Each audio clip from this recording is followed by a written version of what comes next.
Welcome, everybody. We're in week number 6. So this is,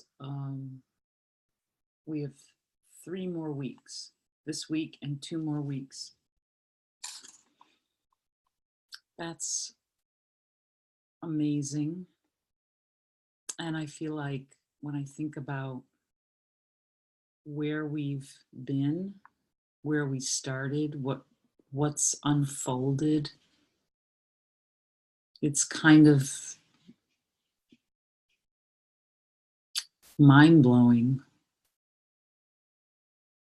I'm not the same person who started this journey. That's for certain. And I bet you're going to say the same. We are not the same people who started this journey. So welcome, everyone. Welcome to everyone who is honoring me and honoring themselves, honoring their ancestors by being here present now, and for everyone who's going to be able to listen to this later. I just want to thank everyone and honor and appreciate your commitment and honor what's inside of you that is that's keeping you moving step by step. And this experience that we're having together is just a part of your journey. This is just one segment of your overall life journey. And so it's just, I'm appreciative that I get to guide a small part of your life journey, and that just because I'm showing up as the guide in this moment doesn't mean that you aren't the guide for me. I think that when students and teachers appear, they can't appear apart from each other. So that kind of means that there's not a difference between them. And so I'm just saying that because I think it's really important that we don't mix up the one who's showing up as the guide as anything other than another aspect of ourselves that's showing up to lead us in the direction we're already going. We're beginning today with a meditation. I am not using music during our meditation. I didn't like the way it sounded when I used it before. So I'm going to set a timer, and we're going to be silent for about 4 minutes. We're inviting all of the guides, the masters, the angelics, the animal spirits, the ancestors, all the beings of light that attend our travel. We're inviting them all to sit with us today, and we're going to we're spending our time together tonight in the heart. And our theme, the theme of week 6, is finding our center back in the heart again. finding our center back in the heart again. So let's begin. I'm going to set our timer.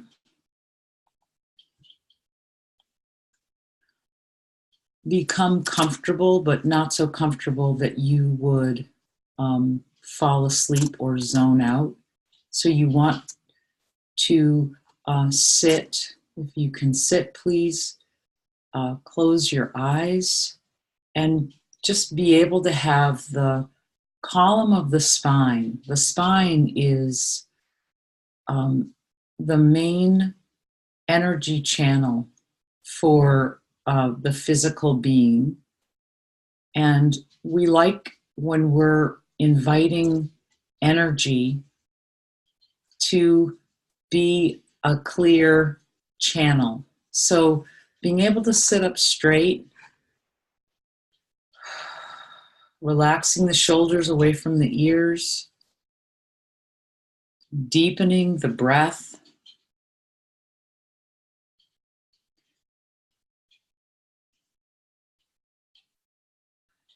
Using the deep, soft, and delicious breath. Close the eyes. Let's begin. 4 minutes here.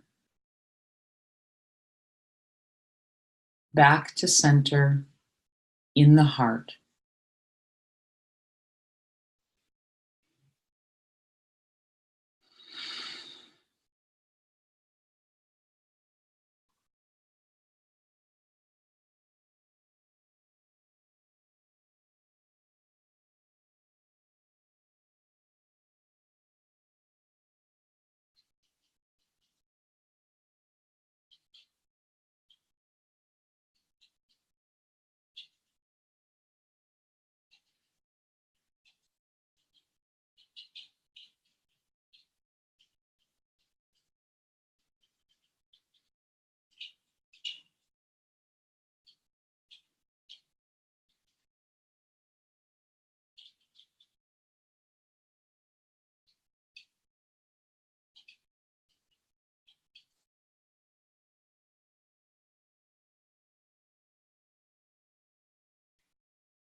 All right.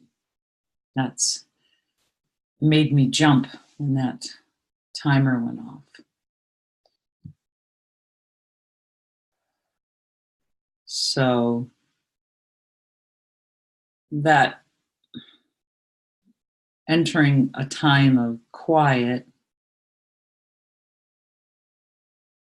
is a way of shifting our nervous system.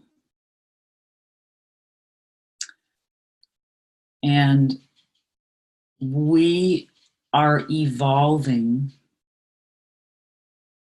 and our evolution cannot overcome our nervous system.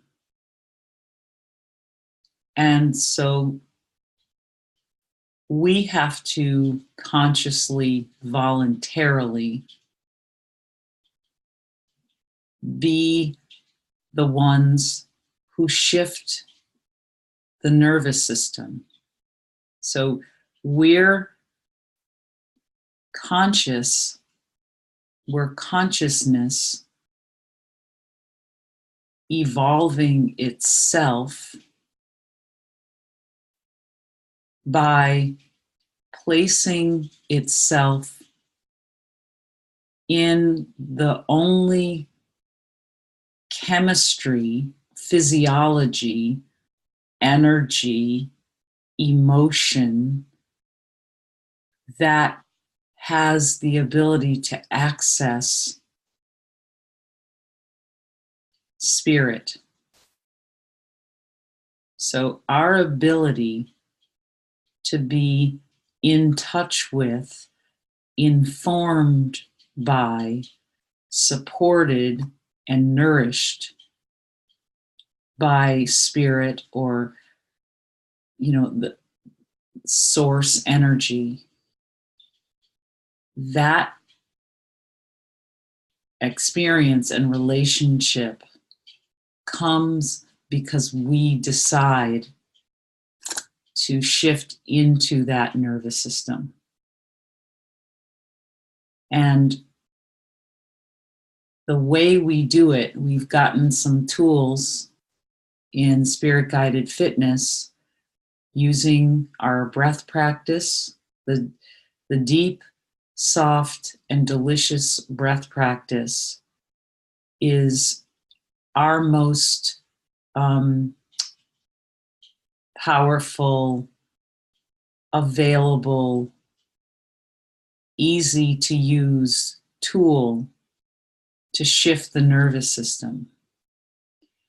And once we start doing that often, once we begin to taste the benefits of shifting into that growth, repair, rest, and digest nervous system, then we can start to enjoy the fruit of being spirit guided. So, we didn't go for the fruit first. We didn't say, let's figure out how we can fix our world, or fix our bodies, or fix our situations. We didn't try to go outside and change things, because if we don't have a practice or a way of staying in that growth and repair feeling, if we don't have a way of staying calm and centered and in our heart, even if we were to rearrange the situation, as the situation unraveled, we would become unhappy again, because we would still be trying to fix the world. And so that's why with spirit guided fitness, we operate in a way that is the opposite of the way the world operates. I'm going to give you a little diagram. I hope that you'll be able to see it clearly. And I will explain what I mean about how we operate in the opposite way that the world does in spirit guided fitness. So let me hold this up and hopefully you'll be able to see it. And this might even appear backwards. It might appear backwards on your screen, I'm not sure. But basically, this is a diagram that I made for my partner. We were having a conversation about a work situation. And I was explaining that most people live life in a certain orientation, and it's this orientation that this thing called life is happening sort of above ground. Like, let's say this first line here is like the planet, okay? So everything that happens above this first line is the stuff that you see with your eyes and you hear with your ears and smell and taste and touch, and we call that life. And in life there are cars and people and houses and jobs and countries and et cetera, et cetera. And we have a beginning, a middle, an end. There's yesterday, there's today, there's tomorrow. So that's what most people call their life. That's pretty standard. And right below life, which is what's happening, you know, above ground where our senses can see it, we think, well, we have these thoughts. We can't see our thoughts with our eyes, so they're kind of happening at this below the ground level. And then almost underneath that, deeper than our thoughts, there are these things called feelings. So most of us live life up here in the place of physical expression, and then we manage the thoughts and the feelings up here in life. So as things happen, we have thoughts about them, we have feelings about them, and most of the time we try to fix the thoughts and the feelings up here in life. And then sometimes we have these experiences called intuition, and sometimes we have excursions in our day or week or once in a while where we're just in pure imagination. I mean, mostly we think of kids as being, you know, when we're little, we're in pure imagination. But as we get older, we tend to spend less time in imagination and intuition and more time up here in feelings, thoughts, and most of the time up here in what we call life. So this is how 99% of humanity at this moment, this is already changing. This is our evolutionary next step. You are an early adopter. You are on the leading edge of this evolution. That's why you're here. You are the teachers and the keepers, the holders of this energy. So that's what you're doing. You're evolving our species. So right now, 99% of the species is oriented this way. And all the way down here, like way down here, like in the center of the earth, right, is creation and what was the other word I have here? Oh, wholeness. So wholeness and creation, like our true well-being, our absolute well-being, our wholeness and creation is way down here, like in the center of the earth, buried as far away from this thing that we call life as possible, is wholeness and creation. Like you have to go way, way far away from yourself to find God. That's what most people think, that God, wholeness, love, perfection, and all that stuff is way somewhere way separate from life. But what if this was actually upside down? What if, I'm going to just turn this way.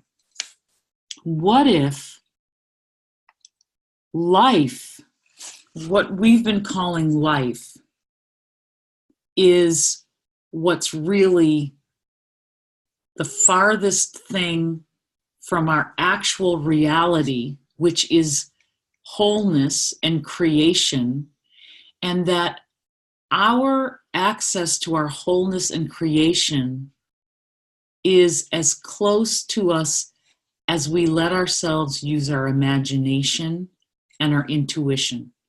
What if we allowed our imagination and our intuition to be our guide?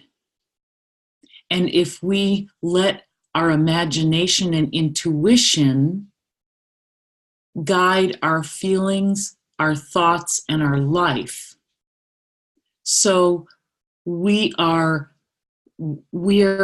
imagining, we're like welling up, just like we do in our breath practice. The delicious part of the breath practice is drawing into our body, mind, heart, spirit, a feeling, like we're imagining the something that brings us enormous good feeling. And simply by imagining that, we invite it in. It becomes real. It changes our chemistry. And this is actually reality. Reality is that you are wholeness itself. You are creation. You're creator and your creation and your wholeness. And it's only when we are trying to work from like logistics, fragments, sight, sounds, taste, textures, smells, when we're trying to piece those things together to make them mean something, we get frustrated, we get frightened, we get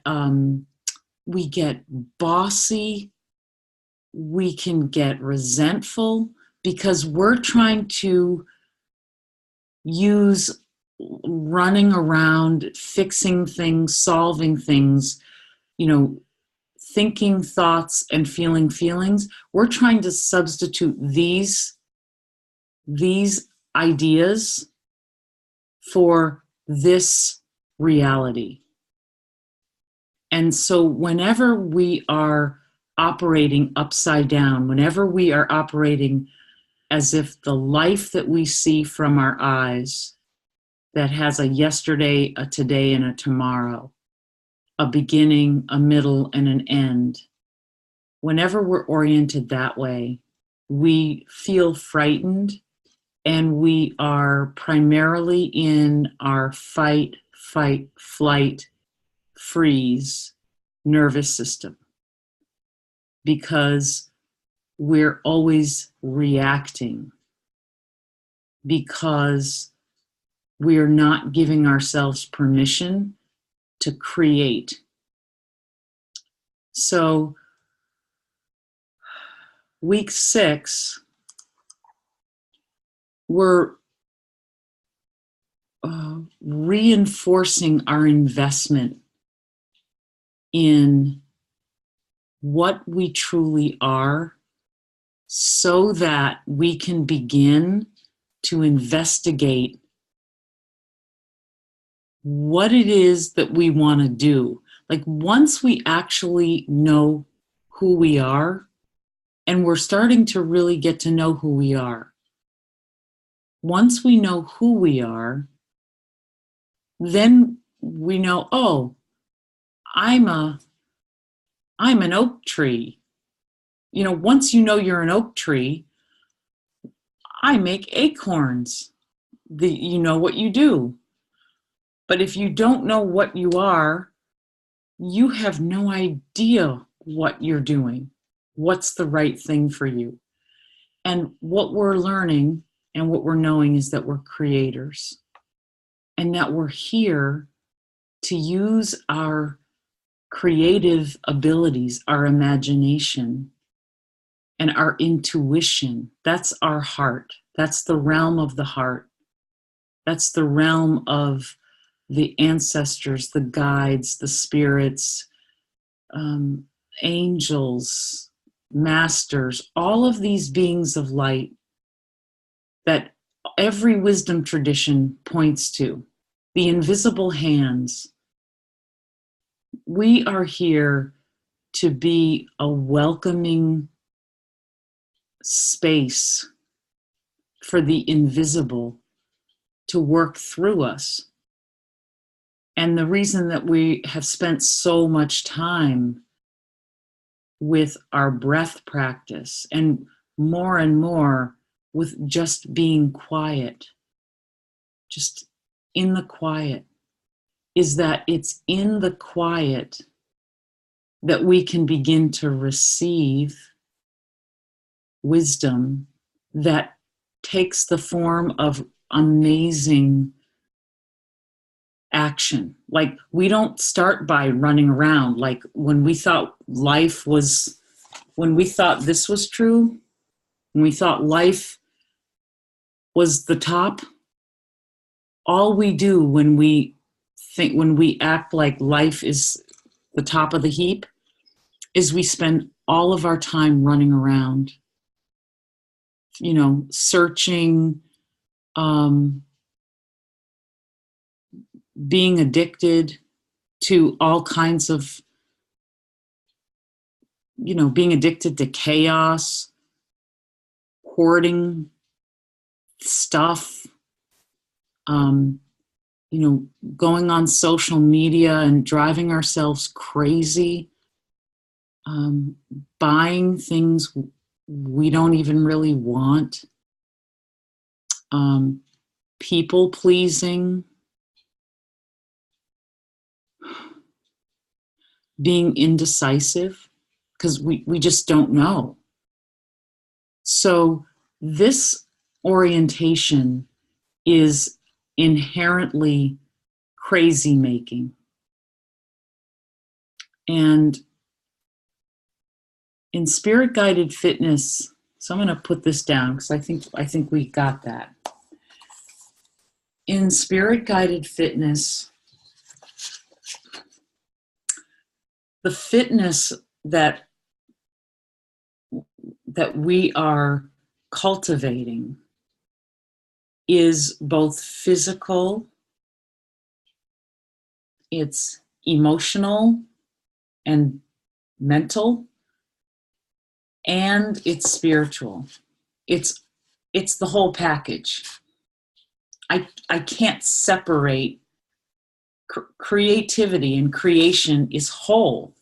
So I can't be, or as I heard a teacher say that if you pee in a pool, you don't just pee in one part of the pool, you basically have peed in the whole pool.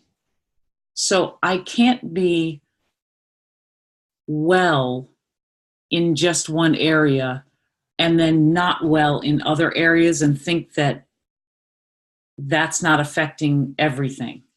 You know, my money isn't separate from my health, and my health isn't separate from my the way I serve in the world. My service in the world isn't separate from my relationships. There's only one wholeness And every time I operate farther from that wholeness by going to trying to fix my thoughts and my feelings and my life, I'm acting as if I can fix things separately. And so this week is a week to practice and notice how we can stay centered in our hearts. And the heart is, it's a metaphor, it's a physical, it's an organ that has a physical aspect to it. The heart has a spiritual aspect to it. And then, what did I want to say about it? Well, the heart is sort of the center of your intuition and your imagination and your spirit. The heart is where you access your wholeness. So I know we've done this before, but when in prayer, prayer, including namaste and yoga, or almost all prayers say, like, bow your head. So you bow your head. Why are we bowing our head?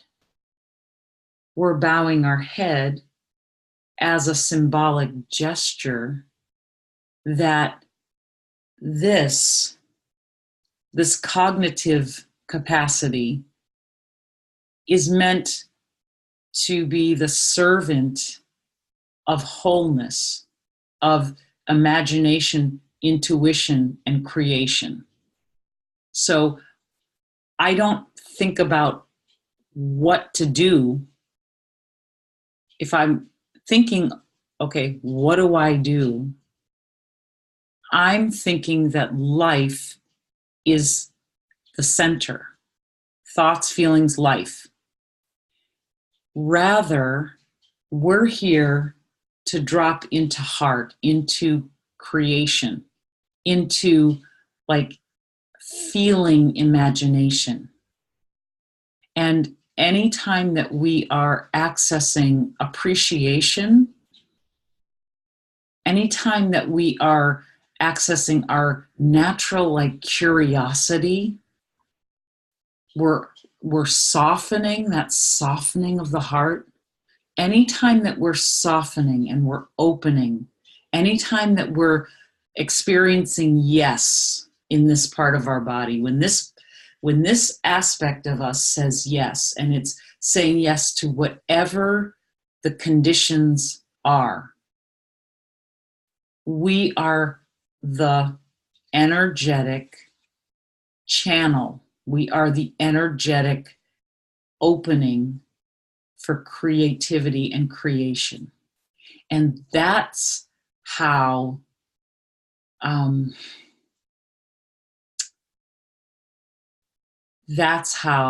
healing occurs. Healing is releasing the past. Healing, or to heal is to be whole, to make whole, to know wholeness. Healing, wholeness, is releasing life as a beginning, middle, end, yesterday, today, tomorrow. And once we relinquish the idea that there are these compartments, that there's me here and you there, and I've done things that I feel badly about, so now I have to pay and be punished for what I've done. When we release those ideas and we begin to dwell in these energies that are very close to the energy of source. When we dwell in imagination, intuition, in the heart, we operate, our energy operates the way we were created to operate as source. We are no longer tied to time the way life says time operates. And you know, if time was if time truly operated the way the world says it operates, we wouldn't be able to access our ancestors,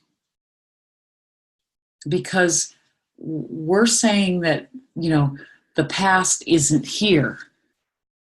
It's somewhere else. It already happened and you can't get it back and all that stuff. But we've all had the experience, because a lot of you have shared your experiences on the Facebook page. We've all been experiencing the presence in the moment, this present moment, the presence of what is quote unquote the past. In fact, what most of us call the present isn't the present. We keep bringing what's already happened here into this moment, and we're calling what's already happened life. I keep bringing my stories about what you did the last time we got together, what they looked like the last time I saw them, what happens every time I go to the grocery store, how things work out whenever I, you know, meet that person at the bank, whatever it is. I keep dragging the past here and calling it now. I'm not actually in now. I'm dragging the past here. And so my point is that when we're in our heart, when we are using our tool, that breath practice, and we're, you know, allowing time for quiet, then everything that was, is, or will be can be organized for our highest and greatest good. Everything is available. That's, I guess, the point, that nothing is out of bounds or off limits or not accessible or not present. It's all present right now. I might have shared this story, but I think I did share the story, how, you know, Dr. Martin Luther King grew up in Atlanta, Georgia, going to school every day on the public buses at a time when the public buses were segregated. And so they had a colored section of the bus and the white section of the bus. So every day for 4 years in high school, he would ride these segregated buses. And he said in a speech, I rode those segregated buses and I never sat in the colored section of the bus, not even once. I never sat in the colored section of the bus. And how can that be? And he said, because my body was in the colored section of the bus, but my spirit, my mind, my heart was in the front seat of the bus. I could sit anywhere I wanted in my heart. And that experience, that imagination, the use of imagination, the use of intuition, imagination. He had an intuition that that's where he was going to be. And because he gave in to that imagination and intuition, because he gave into it, he didn't succumb to, well, I'm colored and I can't sit there and doesn't this suck and I hate this. He didn't succumb to that. He didn't play on the level of life. He ascended to the level of intuition, imagination, creation, and wholeness. And that's where he stayed.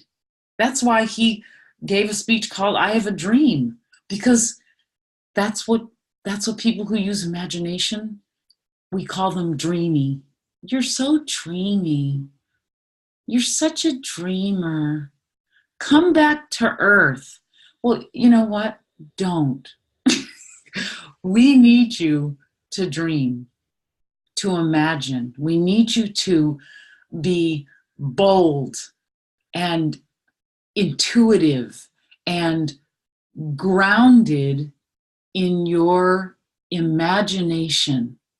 So let me just check on our time because I want to talk a little bit about Harriet Tubman. Okay, so we have about 15 more minutes. And I'm going to send a note. Well, if we have time, I'll tell you the ask and the task now. But let me first tell you just a couple of things about Harriet Tubman. I was just rereading her story this afternoon, right before I got on the call. And what's so interesting about Harriet Tubman is that the difficulties that she endured as a young woman, having gotten hit in the head around the age of 13 by that heavy object thrown by a slave owner who was angry because the slave that he was chasing, the enslaved person, was running away. He picked up a heavy object. Harriet was hit in the head with it, traumatic brain injury, and she would fall asleep all the time. Fall asleep, but sitting on a fence and never fall off the fence. And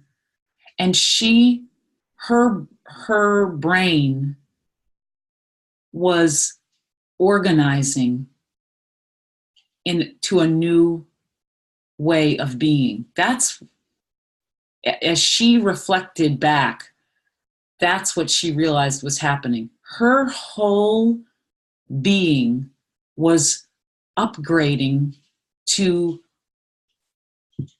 fit with her imagination, because she began imagining and intuiting freedom.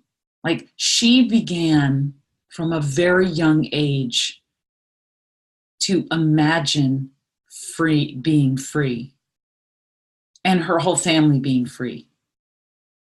And that imagination, and people thought she was stupid, because she was so dreamy. And by the way, I heard Eckhart Tolle say that Eckhart Tolle is a spiritual teacher who wrote a book called The Power of Now. And he's got a lot of YouTube videos. But I heard him say that Albert Einstein's nanny, among the other nannies, the other kids must have had nannies, I guess, but they called Albert Einstein the slow one. And Albert Einstein spent a lot of time being dreamy. He spent a lot of time imagining, and he imagined his way into ideas that he then figured out how to bring them to the level we call life. He did not start at the level called life and then try to, sink and figure out where imagination fit in. No. He and Harriet Tubman did the same thing. They both pondered for long periods of time and spent lots of time in imagination. And the imagination shifted their lives so that their life took on all the components necessary to fulfill the imagination's dreams. And I hope that if I hope those pieces are falling into place for us. I hope that we're getting this, because this isn't just about your body, but it is. When we live in the level of imagination and intuition, oh, awesome. I love you so much, Kathy. When we live in the level of imagination and intuition, everything in our experience begins to operate to support that imagination. So Harriet Tubman had a couple of pivotal experiences as a young person that, if I'm going to tell you them, they're brutal. But even those brutal experiences were there to serve the imagination, the big, and her vision was enormous. So when your vision is enormous, on the level of life, a lot of things shift and change. Your imagination is like a seismic event. It shifts so many things around. So 2 experiences Harriet Tubman had. One was being sold to a woman who wanted Harriet, and I don't remember how old Harriet was at the time. I think she was around 13, 14 years old. Sold Harriet to a woman who wanted Harriet to clean during the day and then rock her baby all night. So basically, Harriet got almost no sleep at all. This was somebody who had a traumatic brain injury. And if the baby woke up, she kept this crop up above her head. And so she'd whip Harriet if the baby woke up. And for the rest of Harriet's life, she had these scars on her neck where this woman whipped her. And then the same thing, if she didn't clean properly, she got whipped a lot. And Harriet, so she had to learn how to stay alert and to rest at the same time. She had to learn how to get enough rest, but never quite go completely asleep, or she would get beaten. And that capacity to be able to navigate those degrees of sleep or sleeplessness were the precise conditions that Harriet used to be able to conduct 19 groups of runaway slaves, enslaved people to the north. That skill served her incredibly well. And she was in a constant state of prayer. She began to use prayer for everything. So and she got removed from that person's home because she became so emaciated because when you don't sleep, your body, it, it becomes so unnerved that it starts to become overloaded. So she just got so weak and emaciated, and the woman said she was no good. So she brought Harriet back where she came from, and so Harriet got well again. But Harriet used prayer for everything. I mean, everything, whether it was sweeping or cooking or washing her face. She started doing everything as a prayer, as appreciation, as this is a gift that I'm both giving and receiving. So she became so, she disregarded life, thought, and emotion in lieu of imagination, intuition, and creation and wholeness. So she was willing to forego all of that turmoil so that she could stay in this constant conversation of appreciation and seeing the immediate answer to her prayer. She would say, thank you for the water for this, that I'm about to wash my face. She'd wash her face. Thank you for that. She was in a constant yes with whatever happened. Either, it was an extreme experience. It was an extreme life. She was like, I'm thanking this, whether I live or I die. No matter what happens, I'm a vehicle for freedom. And that was her.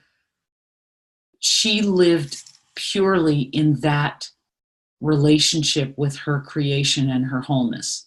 And when she led people from Maryland to Canada, what made her so sure-footed, what made her, she never took a wrong turn, even when she had no idea what was going to happen, how this was going to turn out. She stayed in relationship with her heart and intuition. She never left that state. She never abandoned her heart to try to go into fight or flight. She never said, let me go back to the level of life and thoughts and feelings and try to run around and figure this out. Never. She just kept appreciating. She kept saying yes. She kept saying, you know what? God's answered me 6 times. He's got to answer me 7 times. And if it's my time to go, that's going to be the right thing. She never said no. There wasn't any part of her that said no. She's just extraordinary. Let me just check the time. Okay, it's 7:56. So, and there's so many amazing stories of how much her love of freedom. And she loved freedom because in imagination, intuition, and wholeness, that's the only experience. That's what freedom is. When we're in our imagination, there are no limits. There are no limits to it. And when she was young and first realizing that her brothers were going to be sold to the deep South and they were going to sell her to the Deep South. She had a vision, because that's when she made the decision. And once she made that decision that she was going to leave and become free, she acted immediately. No dilly-dallying. She took immediate action. She got 2 of her brothers to go with her, although they got cold feet, and part of the way they turned back, but she did not. She continued on herself. But once she realized she was going to be sold to the Deep South with her brothers, she took immediate action, and she had a vision. And in her vision, she could see the whole expanse of the United States between Maryland, where she was, and at the time, it was before the Fugitive Slave Act, which said that even if a slave was in one of the free states, people in the free states by law had to turn the slave in if they discovered it. So at the time, before that Fugitive Slave Act, she was just bringing herself and other people to New York. After the Fugitive Slave Act in the 1950s, then she had to bring people to Canada. But she got a vision of the states and the terrain, the different terrain that she was going to be, passing through on her way to freedom. And she saw these hands, like she saw white ladies with their hands waiting to help her.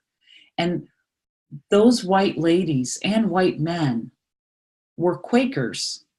They were people who themselves gave their lives for enslaved people to become free. They themselves were people who lived in a profound state of intuition and imagination, because they lived, the level of life bore no resemblance to the state in which they lived in their hearts, because their heart could see the humanity. Their heart could see that these were human beings. These were divine beings. And even if everyone else in life saw it differently, they were seeing with their heart. So on this, our 6th week of Spirit Guided Fitness, we're seeing with our hearts. We're moving through this week, from the space of our heart. And that will require that we spend time being quiet. So the way that we can access that state of being is by being still. And it's so interesting. A person pointed out to me this week that almost not that everyone celebrates Christmas, but it's a season where you hear a lot of Christmas songs, and all the songs refer to quiet, to stillness, to silence, right? They all talk about this quality of silence and stillness. And that, why do they all have that reference? Because what's born out of the darkness, what comes out of that, the darkness of creation, that dark space where everything comes from, you have to be quiet to allow what's in that space to be able to be heard, like not heard with these ears, heard. You can't be like, blah, blah, blah, blah, blah. Like, you can't be scrolling through Facebook and simultaneously be accessing your deep intuitive imagination, wholeness, and creation. You have to be in the silent night, the holy night, whole. You have to be in the silence and the wholeness. So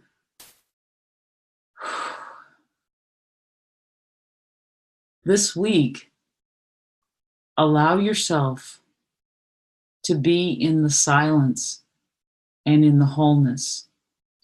And I was just trying to remember right at this moment the ask and task that I gave for this past week. There is another layer of that ask and task. And I will post that and also include that in the email, because we're going to take each of these steps and just take them to yet another depth. We're going to take them to another depth. But in terms of our daily practice, and not just once a day, but as Harriet Tubman demonstrated, to take this into all of our activities, like all the time. Just, are we in a yes with what is? Are we just, are we able to be in that creation wholeness and in that state of yes? Everything is a gift. No matter how it shows up, no matter how wacky, difficult, perverse, like, how on earth could something like this be a gift? Well, it is. It's how we're being honed and trained, because you are the one who's leading us. That's why. Harriet Tubman was called Moses. Moses, who led the Israelites out of the slavery of the Pharaoh, out of Egypt. You're Moses. And so, Moses and Harriet Tubman underwent trials and tribulations so that they practiced getting into that right relationship, so that their access to imagination was instant. It wasn't like they had to, it became a part of who they were. That was their primary relationship, was that intuitive imagination creation. That was their primary being. And so everything that's showing up in your life right now, and just really take this in, really let this in. This is the most important thing I'm saying all night long. This, whatever is showing up in your life right now, is for the purpose of you, Moses, to lead people to freedom. That is why you are going through what you are going through. Think about that. Don't lay a guilt trip on yourself. Understand. Stand under. And let yourself say yes. Doesn't mean that you have to have figured out how each of these pieces fit together. That's above our pay grade. Ego mind has no idea how all of this fits together. But whatever it is, that you have going on right now is for the purpose of you leading us out of fight or flight into love and growth and rest and repair and freedom. And that's how important you are.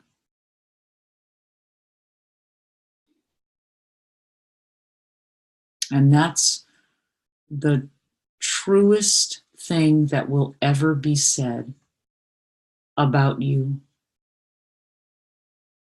That you are here to lead us to freedom. All right, my friends.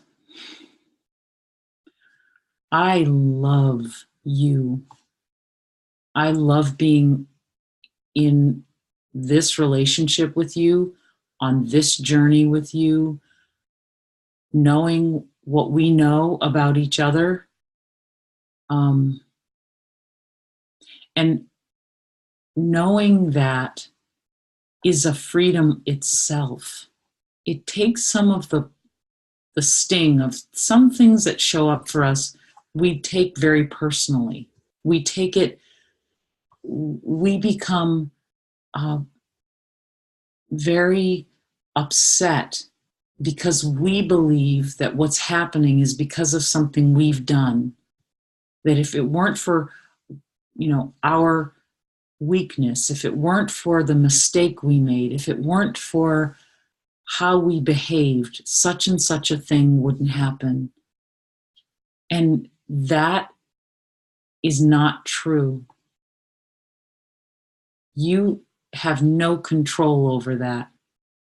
You didn't set up the million circumstances that were necessary for that particular thing to unfold. The same thing that set up that circumstance also set you up to be right here, right now, receiving the information that you are here to set us free. So just take that in. Harriet Tubman went through a lot of difficulty in order to become the skilled person she needed to be to do what she came to do. Let yourself become skilled. Say yes. All right. I love you so much. I will post all this tomorrow along with a little, additional information about how we can use this during our week. All right. I love you all so much. And I'm bowing my head to my heart right now.